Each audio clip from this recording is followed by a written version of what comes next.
Hello. हाँ बोलिए। Sir, good evening sir.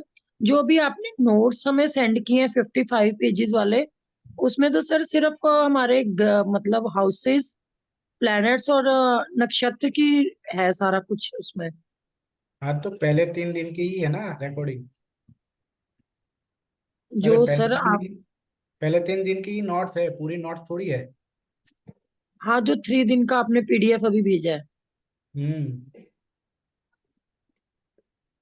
पहले 3 दिन की नोट्स वैसे ही मैंने फ्री दी है, अभी नहीं मिलने वाली। आज से रिकॉर्डिंग भी नहीं मिलेगा और नोट्स भी नहीं मिलेगी। ओके, चलो। सिर्फ लाइव अटेंड करना है, लाइव क्लास ही फ्री है, अदरवाइज नोट्स और रिकॉर्डिंग लेना हो तो पे करना है। तो कल हम रेट्रोग्रेड प्लेनेट की बात कर रहे थे, रेट्रोग्रेड जुपिटर पे हम पहुंचे थे। तो हर साल में 120 दिन है वो रेट्रोग्रेड होता है जुपिटर। तो जब जुपिटर रेट्रोग्रेड होता है तो वो टाइम पे वो करता है कि हम लेजी ना हो वो टाइम पे। ओके। तो जब भी जुपिटर रेट्रोग्रेड हो उस टाइम पे हमें लेजी नहीं बनना है। उसके बाद है सैटर्न। सैटर्न कब? हर साल में एटलीस्ट 20 वीक तक वो रेट्रोग्रेड होता है। सैटर्न है वो। सैटर्न है वो चाहता है कि हम हमारे गोल पूरे करें, बैलेंस लाइफ जिए, हेल्थी लाइफ जिए और हार्ड वर्क करें। ये प्लैनेट है वो हमें याद कराता है, उसके जो स्टैंडर्ड है वो हमें याद कराता है। ओके। उसके जो स्टैंडर्ड है वो अगर हमें याद ना हो तो वो याद करवाता है। फिर सैटर्न जब रेट्रोग्रेड होता है तो क्या होता है, हमें पुराने जो लेसन है, पुराने जो पार्ट है वो याद करवाता है। ओके। और तो हमें ये रेट्रोग्रेड पीरियड पीरियड में शनि है वो जो भी ओल्ड लेसन है वो हमें जो सिखाना चाहता है वो हमें सीखना है। अगर वो हम नहीं सीखते हैं तो इसका मतलब ये है कि हमने ये टाइम बर्बाद कर दिया। ओके। तो सैटर्न जब रेट्रोग्रेड होता है तो वो जो भी सिखाना चाहता है, ओल्ड लेसन मतलब हमारी पुरानी गलतियां है, वो हमें वो हमारी लाइफ में फिर से आती है। या ऐसी कोई सिचुएशन आती है कि हम वो पुरानी जो गलतियां है वो हम करें या ना करें, या करें तो हमें रियलाइज हो कि हम एक ही पुरानी गलतियां बार बार कर रहे हैं। तो सैटर्न हमें सिखाना चाहता है, रेट्रोग्रेड सैटर्न, कि पुरानी गलतियां अब छोड़ो। ओके। एक ही गलतियां बार बार नहीं करनी है। अब प्लैनेट का क्लासिफिकेशन है, ये शायद हमने देख लिया है। मेलेफिक प्लैनेट है Rahu Ketu Saturn Mars and Sun. Benefic planet है Jupiter Venus Mercury and Moon. अब देखते हैं उनके बीच की फ्रेंडशिप और एनमिटी, कौन किसका दोस्त है कौन किसका दुश्मन है। ओके। तो पहले देखते हैं सूर्य का। सूर्य के मित्र है मून मार्स जुपिटर, एनिमी है विनस सैटर्न राहु, और उसके न्यूट्रल है मर्क्यूरी और केतु। फिर मून है, मून के फ्रेंड, मून है वो सन को और मर्क्यूरी को फ्रेंड मानता है। याद देखना, इसका मतलब सन है वो इसको फ्रेंड मानता है, ये इसको एनिमी मानता है और इसको न्यूट्रल मानता है। वही हो। ओके। जैसे कि मून देखो आप, मून है वो मर्क्यूरी को फ्रेंड मानता है लेकिन मर्क्यूरी है वो मून को एनिमी मानता है। ओके। तो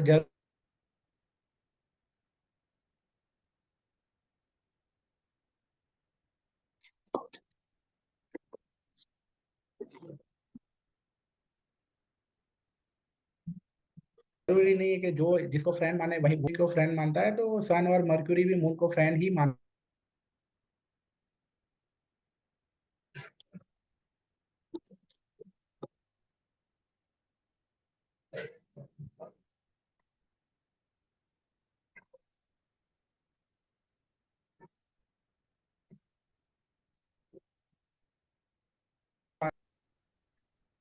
मर्क्यूरी है वो सन एंड विनस को फ्रेंड मानते हैं, मून एंड केतु को वो एनिमी मानता है। न्यूट्रल उसके लिए है सैटर्न राहु जुपिटर मार्स। उसके बाद है जुपिटर है वो सन मून मार्स को मित्र मानता है, मर्क्यूरी वीनस राहु को दुश्मन मानता है, और सैटर्न केतु उसके लिए न्यूट्रल है। वीनस है वो मर्क्यूरी सैटर्न राहु को दोस्त मानता है, मित्र मानता है, सन मून को दुश्मन मानता है, केतु जुपिटर मार्स को न्यूट्रल मानता है। सैटर्न है वो मर्क्यूरी वीनस राहु को दोस्त मानता है, सन मून मार्स को दुश्मन मानता है, मर्क्यूरी और जुपिटर को न्यूट्रल मानता है। राहु के लिए वीनस और सैटर्न मित्र है, सन मून और मार्स को दुश्मन मानता है, मर्क्यूरी जुपिटर और केतु उसके लिए न्यूट्रल है। केतु है वो सन और मार्स को मित्र मानता है। आज तक हमें ऐसा ही मानते थे कि केतु है वो सन को दुश्मन मानता होगा, बट ऐसा नहीं है। केतु है वो विनस और सैटर्न को दुश्मन मानता है। मर्क्यूरी जुपिटर मून राहु है वो उसके लिए दुश्मन है। अभी सोचो ये सब चीजें कैसे आई, किसको कौन फ्रेंड मानता है किसको एनिमी मानता है, ये इनके नेचर पे डिपेंड करता है। ओके, जैसे कि केतु है वो इमोशनल, थोड़ा इमोशनल जैसा है। ओके, वो दिमाग से काम नहीं लेता है वो। बट वीनस और सैटर्न है वो बहुत दिमाग से काम लेते हैं। ओके, इसलिए वो उसको दुश्मन मानता है। ओके, अब देखते हैं टेम्पररी रिलेशनशिप, तात्कालिक मित्रता, तात्कालिक दुश्मनी। ऐसा कोई वर्ड आपने सुना था कहीं पे भी कि ये इसका तात्कालिक मित्र है, ये इसका तात्कालिक दुश्मन है? ऐसा कोई वर्ड सुना था आपने कहीं पे एस्ट्रोलॉजी में? तो टेम्पररी को क्या कहते हैं? तात्कालिक। तात्कालिक ऐसा वर्ड हम हिंदी में ऐसा वर्ड होता है, या गुजराती में भी तात्कालिक ही बोलते हैं। मतलब कि टेम्पररी मतलब बस, टेम्पररी मतलब कि सिर्फ आपकी कुंडली में या मेरी कुंडली में। ओके, तो मेरी कुंडली में ऐसा हो सकता है कि मून और वीनस है वो दोस्त हो सकते हैं। ओके, ऐसा हो सकता है, पर किस किस में? टेम्पररी में।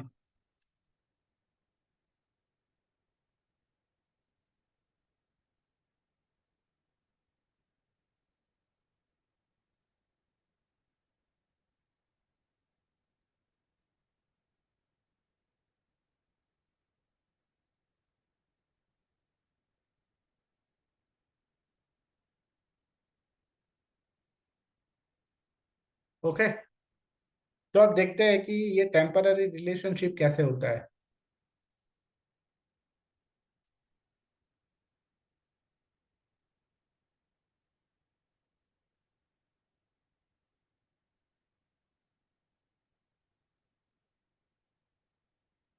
तो टेम्पररी रिलेशनशिप का रूल ये है कि कोई भी प्लैनेट्स के उसके दुश्मन, वो प्लैनेट जहां बैठा है वहां से 2, 3, 4, 10, 11, 12 हाउस में जो भी प्लैनेट है वो उसके मित्र है, और बाकी के सारे उसके एनिमी बन जाएंगे टेम्पररी में।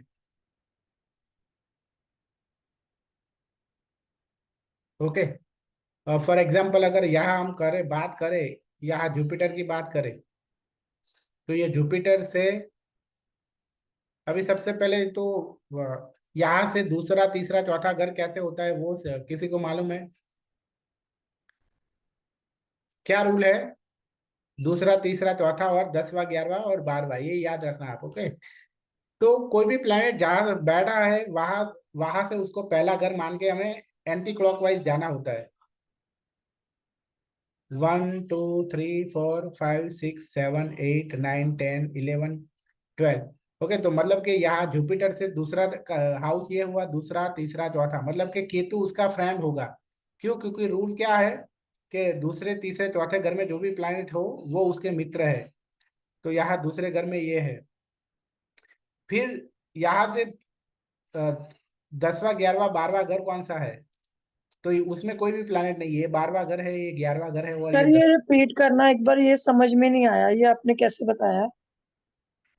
सबसे पहले तो आपको ये सीखना जरूरी है कि पहला घर, कोई भी प्लैनेट से पहला घर, जो प्लैनेट जहाँ बैठा है ना उसको, वो घर से उसका पहला पहला घर हो गया। मतलब जुपिटर से अगर हमें पहला घर अगर देखना है तो जुपिटर जो घर में है वही उसके लिए वहां से पहला घर हो गया। सर जहाँ पे 8 नंबर लिखा है, घर तो पहला वो होता है ना लगन का। कहाँ लिखा होता है? क्या लिखा होता है? जहाँ जहाँ पे अभी आपकी स्क्रीन पे कर्सर है, यहाँ पे 8 नंबर लिखा है, पहला घर तो हमारा ये वाला है ना सर? हाँ, वो पहला घर वो है, पर यहाँ रूल क्या है कि प्लैनेट से दूसरे तीसरे चौथे और 10वें 11वें 12वें घर में जो प्लैनेट हो वो उसके दुश्मन बन, उसके मित्र है। तो हमें हर तो प्लैनेट, दूसरा घर तो ये वाला हुआ ना, जहाँ पे 9 नंबर लिखा है, हमारा दूसरा घर तो ये वाला है। हाँ वो हमारे लग्न है, वो कुंडली का दूसरा घर है, लेकिन हमें प्लैनेट से दिखना है। तो जुपिटर से अगर दूसरा तीसरा चौथा गिनना है तो हमें जुपिटर वाला घर है उसको पहला घर मान के आगे बढ़ना है। तो ये तो जुपिटर से जहाँ पे 5 नंबर लिखा है जुपिटर, हम इसको फर्स्ट घर हाँ। मान रहे हैं।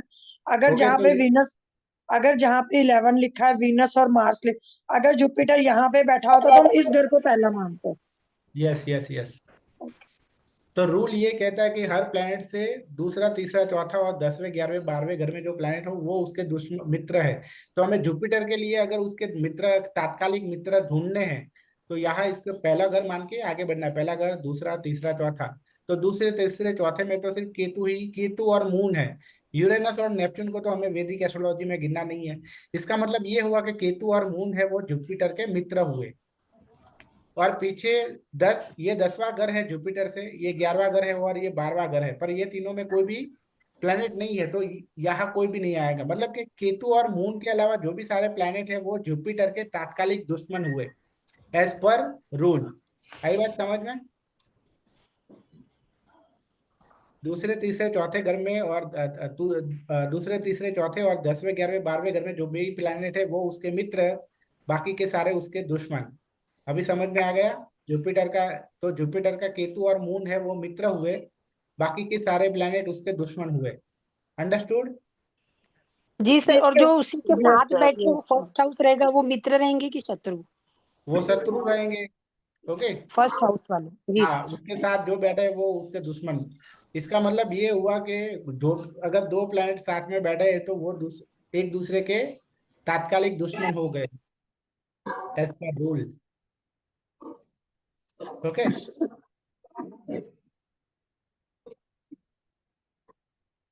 अब देखते हैं पंचधा मैत्री। पंचधा मैत्री एक कंसेप्ट है। ओके। तो परमानेंट को पंचधा, परमानेंट और टेम्पररी दोनों को मिला के, वो दोनों की एवरेज मिला के हमें ढूंढना। जो भी मतलब मित्रता आती है या दुश्मनी आती है उसको क्या कहते हैं? पंचधा मैत्री कहते हैं। ओके। जैसे कि अगर वो दो प्लेनेट है वो टेम्पररी फ्रेंड है पर परमानेंट, प्लस परमानेंट भी फ्रेंड है तो क्लोज फ्रेंड बनेंगे वो। टेम्पररी एनिमी है और परमानेंट एनिमी है तो स्ट्रॉन्ग एनिमी बनेंगे। उसी तरह टेम्पररी फ्रेंड है लेकिन परमानेंट में न्यूट्रल है तो फ्रेंड बनेंगे। टेम्पररी एनिमी है और परमानेंट न्यूट्रल है तो एनिमी बनेंगे। टेम्पररी एनिमी है और परमानेंट फ्रेंड है तो न्यूट्रल बनेंगे। आई बात समझ में? अभी याद, टेम्पररी में न्यूट्रल का ऑप्शन नहीं आएगा। ओके, याद रखना, टेम्पररी में कोई न्यूट्रल का ऑप्शन आ नहीं सकता है। या तो दोस्त होगा या तो दुश्मन होगा। समझ रहे हो? Yes sir. अभी सिर्फ ये आप, हमें ये सीख, मतलब ये हमने देख लिया कि आगे हम देखेंगे कि प्रेडिक्शन में इसका यूज कैसे आता है, वो आगे देखेंगे। ओके, अभी सिर्फ हमें कंसेप्ट देखना है। कंसेप्ट देख लिया हमने। ओके।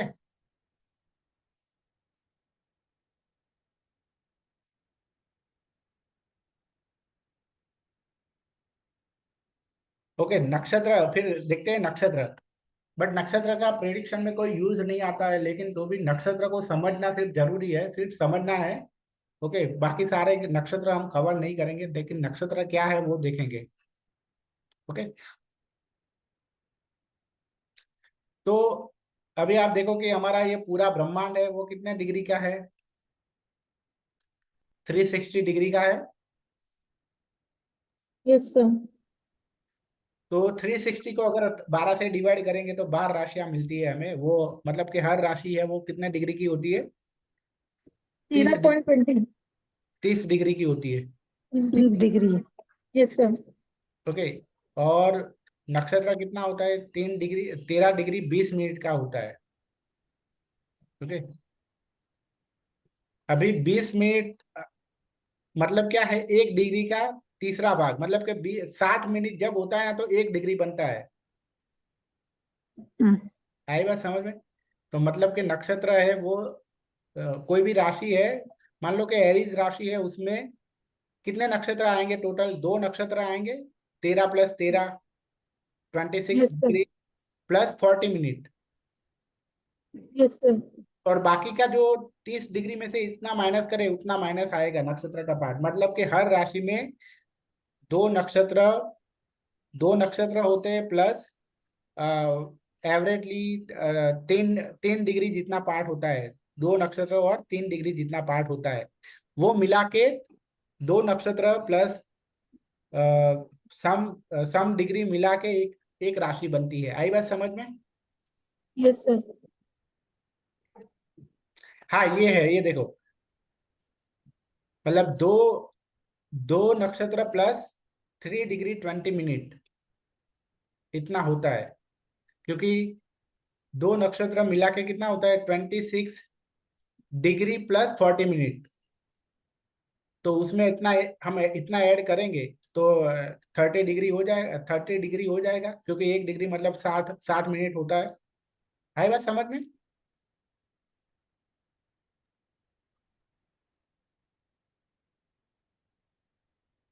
अभी एक देखते हैं, चलो।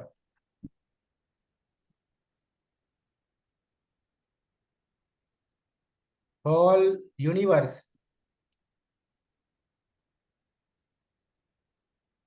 12 जोडियाक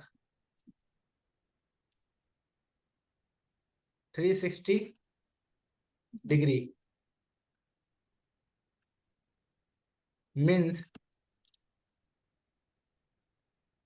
degree of one zodiac is 30 degree. कितनी होगी? 30 डिग्री। 30 डिग्री। नाउ वन नक्षत्र हैज 13.20, 13 13 डिग्री डिग्री 20 20। मिनट्स।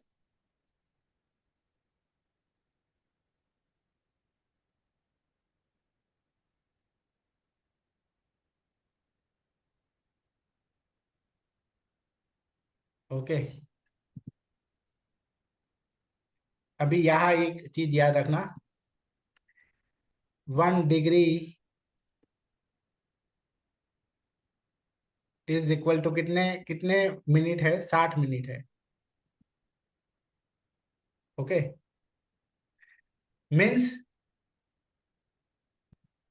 अभी एक नक्षत्र में भी चरण होते हैं, 9 चरण होते हैं। कितने चरण होते हैं टोटल? सॉरी, एक नक्षत्र में नहीं, एक नक्षत्र में 4 चरण होते हैं। ईच नक्षत्र और चरण। हैज 4 चरण।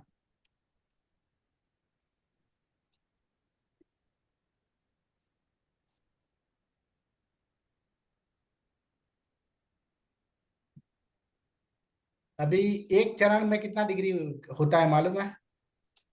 3 डिग्री 20 मिनट्स। वन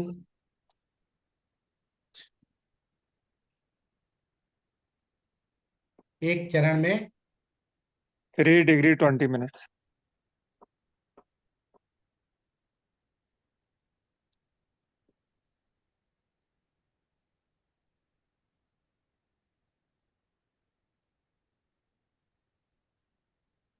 ओके, तो एक नक्षत्र में कितना होगा? एक नक्षत्र में कितने डिग्री होंगे टोटल? 13 degree 20 minutes. मीन्स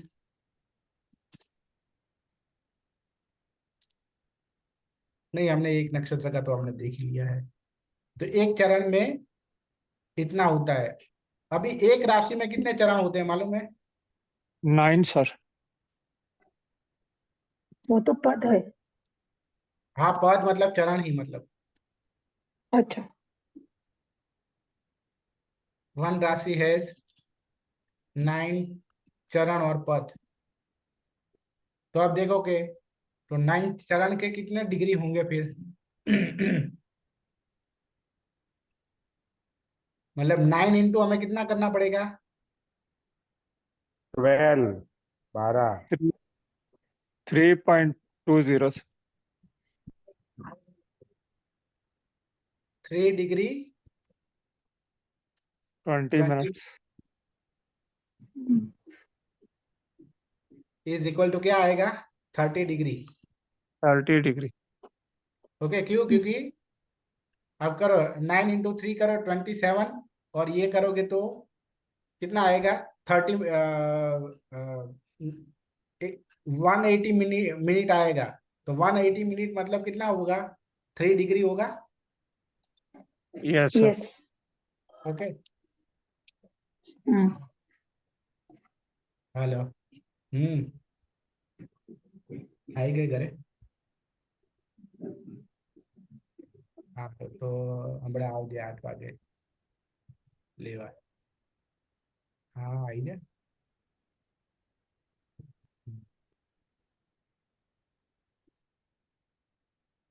भाभी ने बोली थी कि हमारे केस लेवा अरे।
ओके, चलो आगे बढ़ते हैं।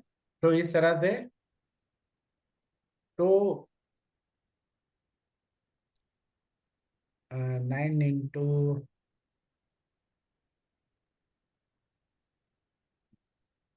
तो टोटल कितने नक्षत्र होते हैं मालूम है? 27. 27। हम्म 27 इंटू कितने डिग्री करने पड़ेंगे हमें? एक डिग्री का, एक नक्षत्र का कितना डिग्री होता है? 13 degree 20 minutes.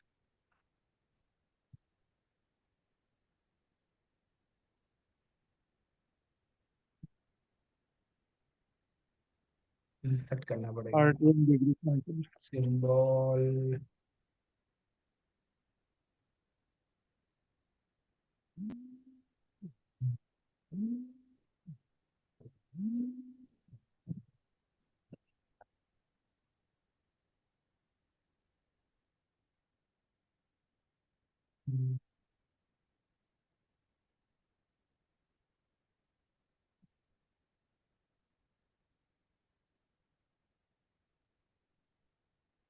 आ गया ये सिंबल।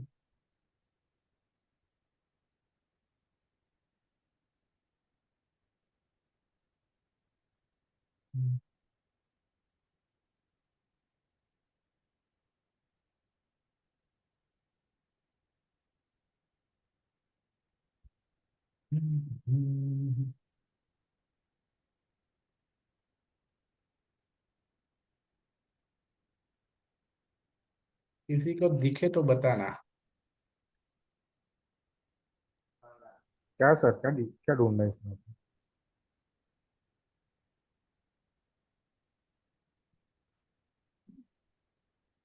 डिग्री का सिंबल। हाँ यही है, बता।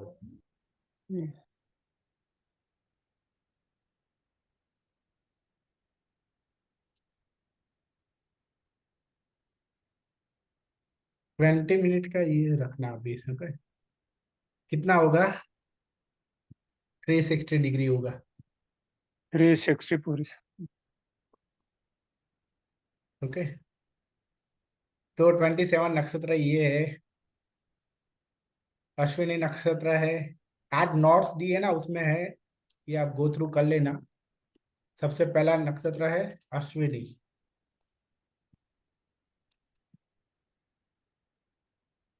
दूसरे नंबर का है भरणी, तीसरे नंबर का है कृतिका,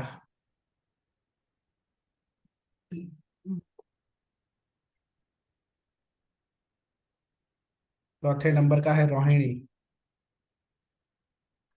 पांचवें नंबर का है मृगशिरा, छठे नंबर का है आद्रा, 7 नंबर का है पुनर्वसु, 8 नंबर का है पुष्य, 9 नंबर का है अश्लेषा, 10 नंबर का है माघा, 11 नंबर का है पूर्वा फाल्गुनी, 12 नंबर का है उत्तरा फाल्गुनी, 13 नंबर का है हस्त,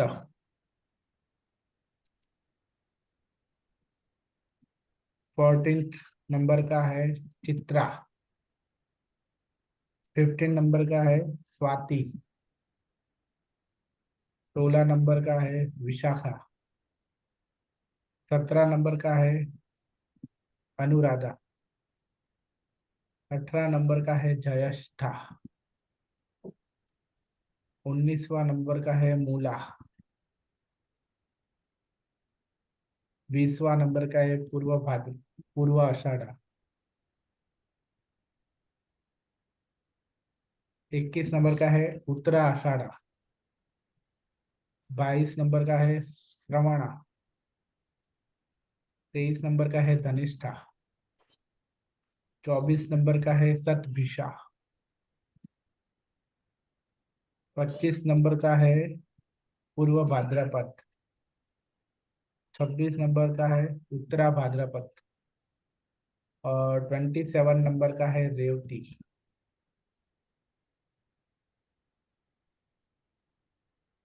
उसके बाद है aspect of planet, her planet की कौन कौन सी दृष्टि होती है। ओके, कुछ प्लैनेट ऐसे होते हैं कि उनके बहुत सारी दृष्टियां होती है, और कुछ प्लैनेट ऐसे होते हैं जिनकी कम होते हैं, जैसे कि सन, मून, मर्क्यूरी एंड विनस, वो 7वें घर पे दृष्टि डालते हैं। जुपिटर है वो सभी प्लैनेट के पास 7वें नंबर की दृष्टि है। जुपिटर के पास 5, 7, 9, मंगल के पास 4, 7, 8, शनि के पास 3, 7, 10, राहु के पास है, राहु एंड केतु के पास 5 एंड 9, क्योंकि 7वें बेनिफिक प्लैनेट, ये शायद हमने देख लिया है ऑलरेडी, आगे देख लिया है। ओके, गुड हाउस, अच्छे हाउस कौन कौन से है? 1, 4, 7, 10, 5 एंड 9। बैड हाउस कौन कौन से है? 6, 8, 12। न्यूट्रल हाउस हमारे 2, 3 एंड 11 है। ओके,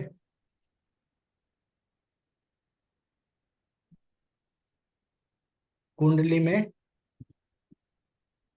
ये हाउस अच्छे है, 1, 4, 7, 10, 5 एंड 9। सबसे बुरे हाउस है 6, 8, 12, और न्यूट्रल मतलब बहुत बुरे भी नहीं बहुत अच्छे भी नहीं, 2, 3, 11। आई बात समझ में?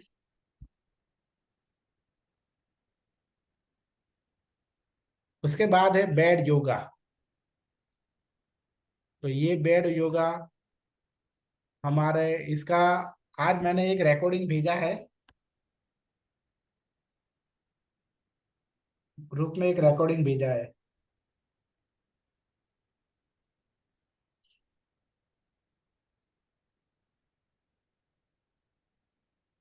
बेसिक हॉरोस्कोप कंसेप्ट करके।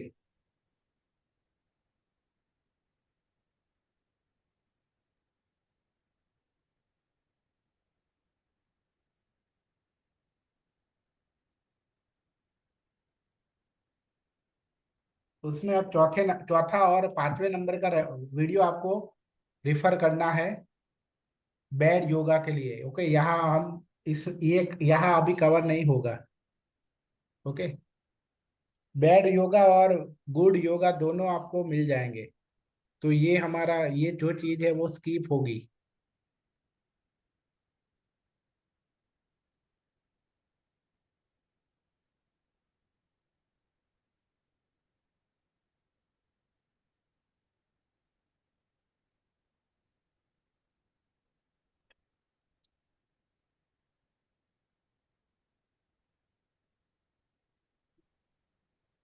अगर वो क्लास उसको देखकर अगर आपको कुछ समझ में नहीं आता है तो हम ये यहाँ लाइव हम मैं समझाऊंगा। ओके, अगर समझ में नहीं आता है तो फिर ये गुड योगा भी आपको उसमें से मिल जाएगा, बैड योगा और good yoga.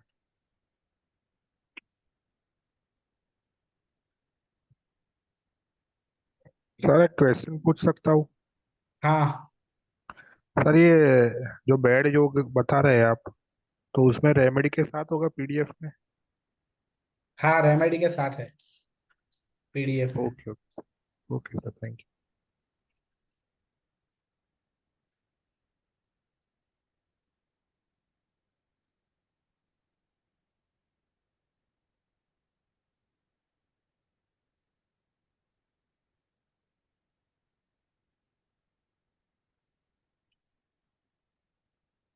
Okay, rule for prediction. उसमें आगे बढ़े उससे पहले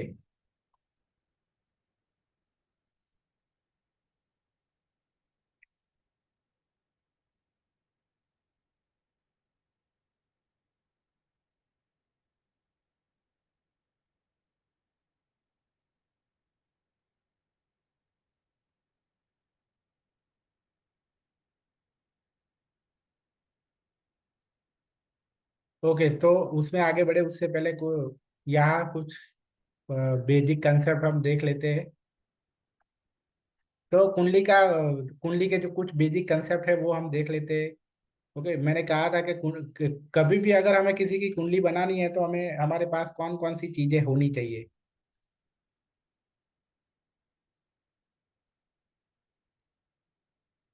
क्या क्या होना चाहिए?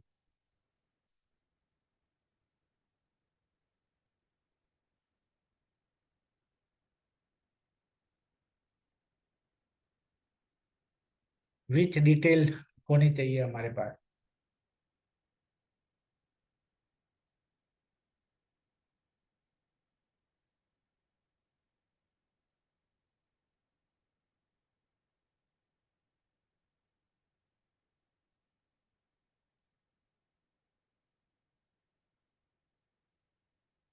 किसी को मालूम नहीं विच details Yes, sir. Date of birth, place of birth, or time of birth. To make horoscope of native. Native मतलब किसी भी पर्सन की। ओके, इसको नेटिव को क्या हम एस्ट्रोलॉजी में क्या कहते हैं, उसको जातक कहते हैं हिंदी में। यू। किसी भी जातक की तो नेम तो ना हो तो चलेगा, उसको एबीसीडी बर्थ बर्थ डेट होनी चाहिए। सबसे पहले क्या होना चाहिए? Date of birth. फिर बर्थ प्लेस एंड फिर क्या होना चाहिए? Birth Time. टाइम होना चाहिए। ओके, ये तीन चीजें होनी चाहिए। सर एक क्वेश्चन पूछ सकता हूँ मैं? हाँ, सर ये काफी लोग के पास वो टाइम वगैरह नहीं होता, तो उन लोग की कुंडली कैसे बनेगी? उन लोग को तो अभी प्रिडिक्शन नहीं हो पाएगा ना। कुंडली ऐसे केस में सबसे बेस्ट आइडिया ये है कि उनकी हथेली दिखवा दो, हस्तरेखा देख लो उसकी। वो प्रिडिक्शन उसका परफेक्ट हो जाएगा इस तरीके से। हाँ, हस्तरेखा से भी हो जाएगा। Okay okay sir. और वो सर वो प्रश्न कुंडली बोलते हैं, तो वो क्या अलग आता है पूरा, कि वो कॉन्सेप्ट पूरा अलग है उसमें? हाँ, प्रश्न कुंडली है वो, बट उससे आप पूरी लाइफ नहीं जान सकते हो। सही बात है। प्रश्न कुंडली से आप पर्टिकुलर कोई लाइफ में कोई क्वेश्चन है तो प्रश्न कुंडली बना के वो देखा जा सकता है। Okay okay. ओके, कि मान लो कि आपके पास कुंडली नहीं, मतलब आपके पास कुंडली बनाने के लिए जो भी सारी डिटेल होनी चाहिए वो नहीं है, पर आप कोई भी एक क्वेश्चन आप जानना चाहते हो। फॉर एग्जाम्पल, आप जानना चाहते हो कि मेरी शादी कब होगी, तो वो प्रश्नों को लेकर प्रश्न कुंडली बनाई जाती है। पर वो ओके कुंडली, ओके।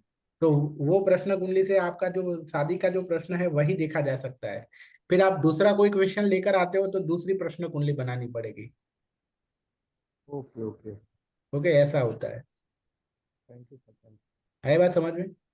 Yes sir. और एक चीज है कि बर्थ टाइम करेक्शन करके भी, मतलब कि थोड़ा आगे पीछे अगर मालूम हो तो बर्थ टाइम करेक्शन करके भी कुंडली बनाई जा सकती है। उसको बीटीआर कहते हैं, birth birth time time rectification. Rectification, BTR. ये एक कंसेप्ट है एस्ट्रोलॉजी का, बीटीआर भी कर सकते हैं। लेकिन उस केस में कि मान लो कि आपको मालूम हो, ऐसा आप कंफ्यूज हो कि आपको 12 तारीख को जन्म हुआ था या 13 तारीख को हुआ था, या हाँ। उस तरह का कंफ्यूजन है कि 8 बजे हुआ था या 9 बजे हुआ था, या परफेक्ट आपको मालूम नहीं कि 8 से 10 के बीच में हुआ था, तो उस केस में आप बीटीआर कर सकते हैं। लेकिन कुछ भी मालूम नहीं है कि साल कौन सा था, कुछ भी मालूम नहीं है, तो वो मेथड से नहीं कर सकते फिर बीटीआर। ओके। ओके, तो वो भी एक्यूरेसी नहीं आएगी उसमें। हाँ, थैंक यू लॉट। तो बीटीआर है एक ऑप्शन। ओके, तो फिर हम कुंडली कोई भी ऐप में डालते हैं तो इस तरह से कुंडली बन के आती है। तो कोई भी कुंडली बन के आएगी तो हमारे सामने ये कुंडली बन के आएगी, तो ये दोनों चीजें होगी, लग्न चार्ट और नवमांश चार्ट। ओके, तो हमें फिलहाल तो हमें लग्न चार्ट पे ही देखना है। नवमांश चार्ट पे हमारा मतलब कि हमारा जो कोर्स है वो इतना भी एडवांस नहीं है कि नवमांश चार्ट पे हम फोकस कर सके। हाँ, ओके, थोड़ा थोड़ा करेंगे, लेकिन मतलब इतने भी डिटेल में जाने के लिए, और जैसे कि मैंने कहा था कि 50 दिन का कोर्स डिजाइन करना पड़े उसके लिए। ओके, इतना डिटेल में जाने के लिए। बट इसका मतलब ये नहीं है कि ये हमारा जो कोर्स है वो प्रेडिक्शन, हम प्रेडिक्शन नहीं कर पाएंगे। ओके, प्रेडिक्शन कर पाएंगे, लेकिन ये 9 मास चार्ट वाला पार्ट नहीं आएगा। बट थोड़ा इसका कंसेप्ट, मतलब इसका जो ऊपर ऊपर से हम देखेंगे कि 9 मास चार्ट है वो किसके लिए काम आता है, उससे हम क्या कर सकते हैं। ओके, बट अभी हमारा फोकस रहेगा लग्न चार्ट पे। तो लग्न चार्ट मतलब क्या है कि ये चार्ट से हम क्या देख सकते हैं कि हम द- तो चलो थोड़ा इसका इंट्रोडक्शन दे ही देता हूँ कि इसमें डिविजनल चार्ट भी आते हैं। ओके, ये हमारा लग्न चार्ट है, उसी तरह से डिविजनल चार्ट भी आते हैं। तो जब भी हमें कोई भी चीज है वो बहुत डीप में देखनी है, वो फॉर एग्जांपल हमें कुछ डिसीज हुआ और हम डॉक्टर के पास गए। ओके, तो जनरल डॉक्टर के पास गए, पर मान लो कि आंख में इतनी कोई प्रॉब्लम थी कि फिर उसने बोला कि आंख के स्पेशल डॉक्टर के पास जाओ आप। तो ये यही है कि ये लग्न कुंडली है ना हमारी, वो हमारे जनरल डॉक्टर की तरह है। तो मान लो कि हमें बहुत स्पेसिफिक, बहुत डिटेल में जाना है, तो फिर उसके लिए डिविजनल चार्ट आता है। ओके, फॉर एग्जांपल D9 से हम ये हमारा ही, हम अंदर से कैसे है वो देख सकते हैं D9 से। ओके, बहुत डीपली हम कैसा बिहेव करते हैं वो यहाँ से देखा जाता है। उसी तरह बहुत सारे चार्ट ऐसे डिविजनल चार्ट होते हैं। मान लो कि D10 है, तो D10 से क्या देखा जाता है कि हमारे कैरियर कैरियर का जो पार्ट है उसको बहुत डिटेल में दिखना हो। ओके, कि तो हमें D10 चार्ट देखना पड़ेगा। जैसे कि डॉक्टर ने कहा ना कि भाई आपको आँख की प्रॉब्लम, इसके लिए आपको अभी आँख के डॉक्टर के पास जाना पड़ेगा। इसीलिए कोई बंदा कहता है कैरियर में उसको जानना है, बहुत डिटेल में जानना है, तो फिर D10 चार्ट देखना पड़ेगा। उसको हमने कह दिया कि तुम्हारी जॉब है वो गवर्नमेंट होगी, ओके, ये फील्ड में होगी, तो फिर मेरे सर कैसे होंगे, मेरे बॉस कैसे होंगे। ओके, तो उतना सब चीज, सारी चीजें डिटेल में जाना है तो फिर D10 देखना पड़ेगा। समझ रहे हो आप? Yes sir, yes sir. Okay, तो वो डिटेल, तो हमारा कोर्स है वो अभी जो डिजाइन किया है वो डिविजनल चार्ट वाला नहीं है। ओके, डिविजनल चार्ट में हमें उतना डीप में नहीं जाना है। इसको ही देखकर हम जितनी भी प्रेडिक्शन कर सकते हैं उतनी प्रेडिक वो वही हम देखेंगे अभी ये कोर्स में। ओके, पर वो कोर्स फिर कभी, ओके, 50 दिन का कोर्स, यहाँ 20 दिन के कोर्स में ही मुझे मालूम है कि अभी जो 13 लोग हैं ना उसमें से 11वें दिन पे 5 लोग भी नहीं होंगे। ओके, तो 50 दिन का कोर्स, तो मुझे 50वें दिन पे एक ही स्टूडेंट होगा, फिर ऐसा हो सकता है। ओके, इसलिए अभी तो यहाँ इसमें ही टेस्टिंग चल रहा है कि चलो 20 दिन तक कौन रेगुलर अटेंड कर सकता है, कौन करता है अटेंड, वो देखते हैं हम। फिर सोचेंगे कि एटलीस्ट 10 स्टूडेंट भी रह गए तो फिर हम 50 दिन का फिर करेंगे। एटलीस्ट हर क्लास में 10 स्टूडेंट हो एटलीस्ट, मुझे ऐसा लगेगा कि चलो मेहनत करने जैसी है। ओके,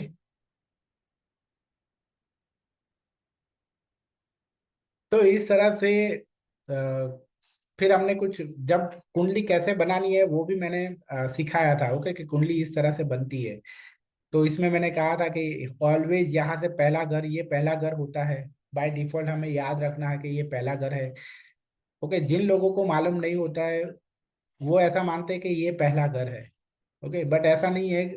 बाय डिफॉल्ट हमें याद रखना कि पहला घर हमेशा यहाँ से चालू होता है, जहाँ अगर हम हमारी घड़ी को देखते हैं तो जरा जहाँ 12 12 लिखा होता है वो पोजीशन पे बाय डिफॉल्ट यहाँ पहला घर होता है, और हमें फिर एंटी क्लॉकवाइज जाना है।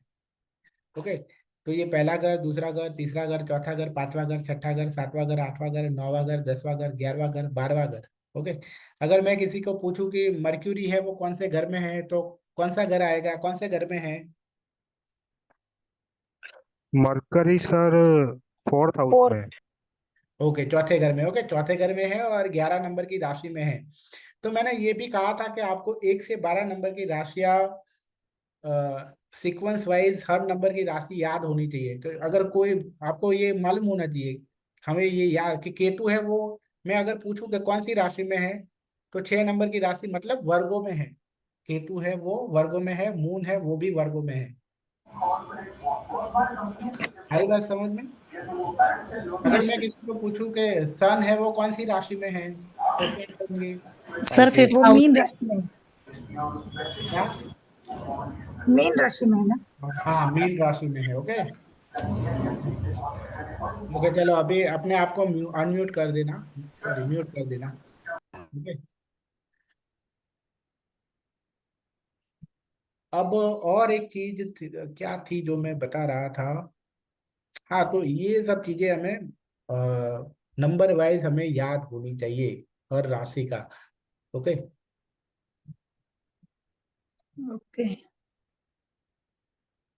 फिर ये कुंडली में हमें प्लूटो, नेपच्यून और यूरेनस है उसको कंसिडर नहीं करना है। वैदिक एस्ट्रोलॉजी में हम उसको कंसिडर नहीं करते। ओके, यूरेनस, प्लूटो और नेपच्यून, ओके, ये तीनों को कंसिडर नहीं करते।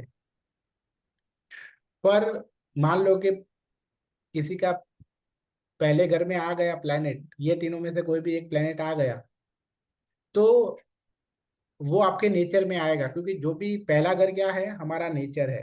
ओके, हम कैसे हैं वो पहले घर से देखा जाता है। तो अगर ये तीनों में से कोई भी एक प्लेनेट आ गया पहले घर में, तो वो प्लेनेट जैसा नेचर बनेगा।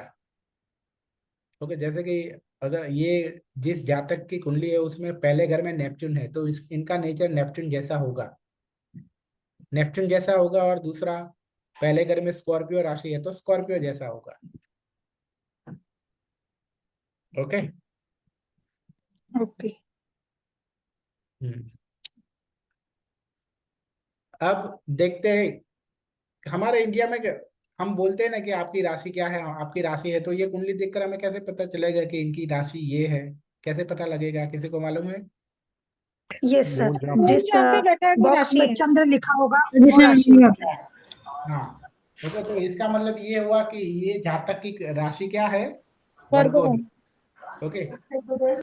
हाँ, तो हमारे इंडिया में जब भी हम राशि बोले तो इसका मतलब क्या है कि जब हमारे जन्म के टाइम चंद्र जो राशि में था उसको हमारी राशि बोलते हैं हम। ये सर। ओके। ओके। इसको क्या कहते हैं कि मेरी जन्म राशि ये है। उसी तरह जन्म नक्षत्र भी एक वर्ड आता है, मालूम है? जन्म नक्षत्र। ये सर। Yes sir. तो ये जन्म के टाइम हमारा चंद्र जो नक्षत्र में होता है उसको हमारा जन्म नक्षत्र बोलते हैं। जैसे कि ये जातक का नक्षत्र है उत्तरा फाल्गुनी। क्या है उत्तरा फाल्गुनी? ये देखो लिखा है उत्तरा फाल्गुनी 2, यहाँ दिख रहा है। हाँ जी सर, हाँ जी। और साइड में 2 लिखा है, 2 का मतलब क्या है कि दूसरे चरण में एक एक नक्षत्र में 4 चरण होते हैं, मतलब कि उत्तरा फाल्गुनी नक्षत्र में दूसरे और जगह। चरण में। ओके। जी सर। तो ये हो गया जन्म नक्षत्र और जन्म राशि। पर आपको मालूम है कि पर वेस्टर्न कंट्री में राशि का मतलब क्या होता है मालूम है? जन्म के टाइम सूर्य जो राशि में हो ना उसको वो राशि बोलते हैं।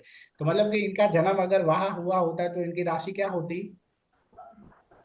मीन तो मीन सूर्य के हिसाब से पकड़ेंगे हम सर। हाँ, तो तो इनकी सन जहां पर होगा इनकी वही राशि हमारी राशि होगी। तो इनकी तीसरी राशि होती है। मीन होती। ओके। हम्म। अभी ये देखो कि ये जिस जिस भी जातक की कुंडली है उसके साथ मेरी कुंडली मैच होती है, क्योंकि मेरा सूर्य भी 12 नंबर की राशि में है और मेरा मून भी 6 नंबर की राशि में है। मतलब इतनी चीज मैच होती है। ये मेरी चंद्र राशि है वो वर्गो है और मेरी जो सूर्य राशि है वो मीन में।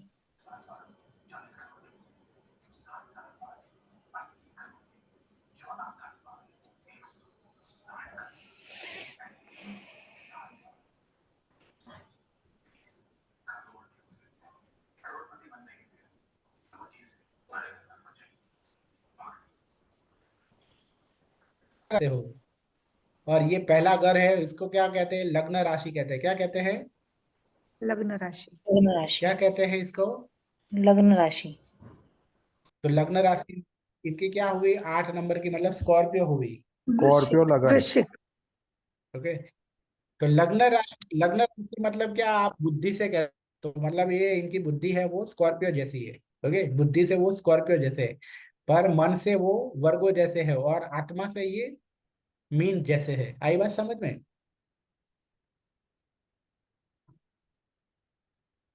ओके।